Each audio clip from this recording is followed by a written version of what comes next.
Biznesingiz soliq tekshiruviga tayyormi? Tasavvur qiling. Ertaga korxonangizda soliq auditi boshlanadi. Ichingizda xavotir bormi yoki 100% xotirjammisiz? Soliq xodimi sifatida sizga eng muhim tavsiyalarni aytaman. Bugun risk analiz dasturi inson omilisiz ishlaydi. Shubhali P2P o'tkazmalar yoki kirim qilinmagan tovarlar zudlik bilan qizil yo'lakka tushadi. Hisobotlarni topshirishdan oldin ularni soliqchilar ko'zi bilan qayta bir tekshirib oling. Tekshiruv boshlanishidan oldin aniqlangan xatoni mustaqil tuzatib, qayta hisobot topshirsangiz jarima to'lamaysiz. Bu sizning qonuniy huquqingizdir.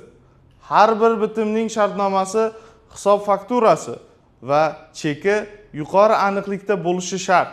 Soliq tekshiruvi jazo emas, biznesingiz moliyaviy sog'lomligi sinovidir. Unga professional tayyorgarlik bilan yondashing. Siz oxirgi marta korxonangiz risklarini qachon tekshirdingiz? Izohlarda yozib qoldiring.